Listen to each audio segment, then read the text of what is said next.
A question that I've been asked, and have indeed asked myself at times, is whether the exclusive claims of Christianity are arrogant.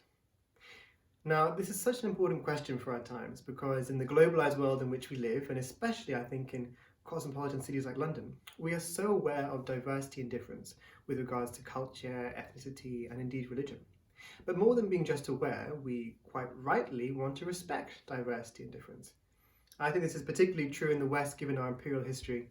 We are still haunted by ghosts of ethnocentrism and cultural superiority, such that whenever we hear any sort of absolute truth claim, such as Jesus is the only way to know God and be in right relationship with God, we immediately recoil because such a statement conjures up in our mind images of one group of people exalting themselves above everybody else.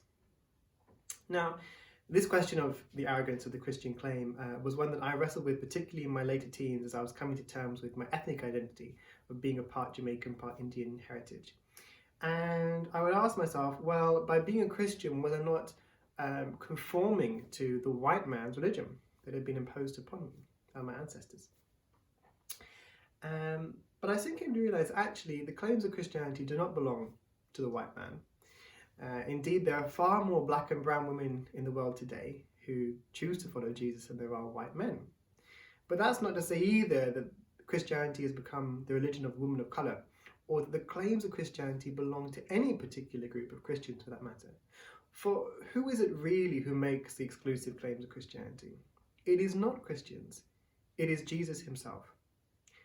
And Christians are people who come to agree with what Jesus says.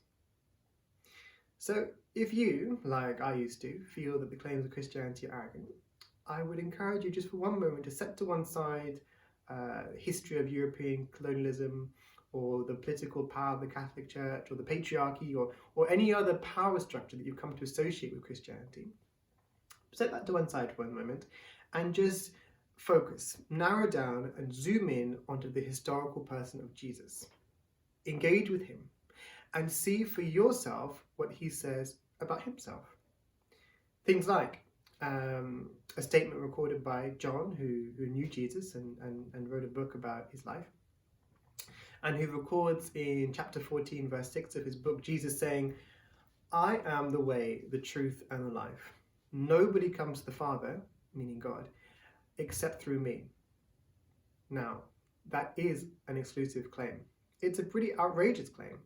And perhaps it's a sort of sentiment that we would expect from somebody who is arrogant or bigoted, intolerant, dismissive of other people. But read on.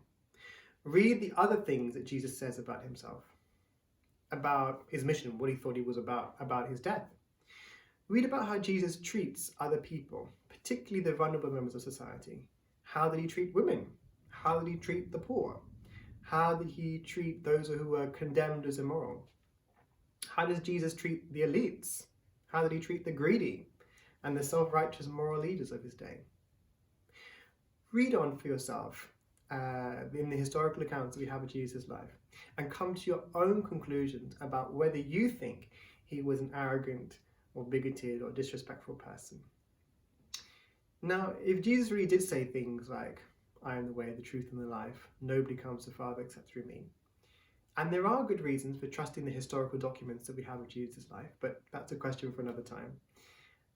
So if Jesus really did say such things, then logically there are only three options available to us. Either he was lying, he was intentionally deceiving other people. Number two, he was deceived himself, he was deluded, confused. Or number three, he was telling the truth. Now, if Jesus were lying or delusional, then he's at best, a bit irrelevant, a bit confused. At worst, he's pretty bad, he's pretty reprehensible. But if Jesus is telling the truth, then everything changes. Let's think a bit more broadly about exclusive truth claims and arrogance. So I'm going to make a claim, and I'm going to say that World War II ended in 1945.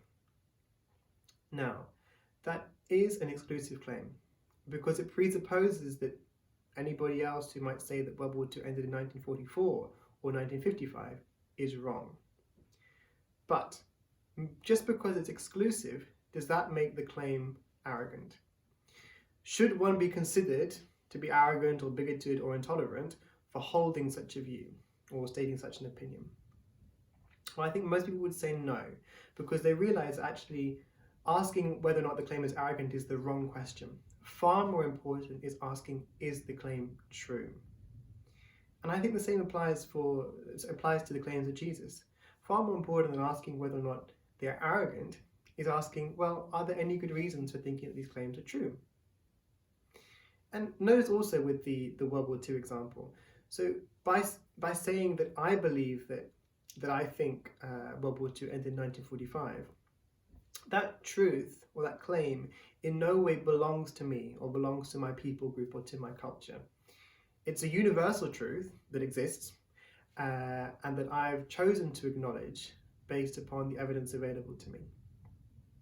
And in the same way, Christians do not, or should not rather, claim to possess or have a monopoly on truth. We try to follow a person who, in a very extraordinary way, claims to literally be the truth when he says, I am the way, the truth, and the life. So going back to our original question of, are the exclusive claims of Christianity arrogant? Well, it may be the case that you have met Christians who are arrogant people. And if that's true, then I'm sorry for that. But I would encourage you not to allow any prejudices against certain Christians stopping you from engaging with and investigating the unusual, highly unusual person upon whom all the claims of Christianity hang, Jesus himself.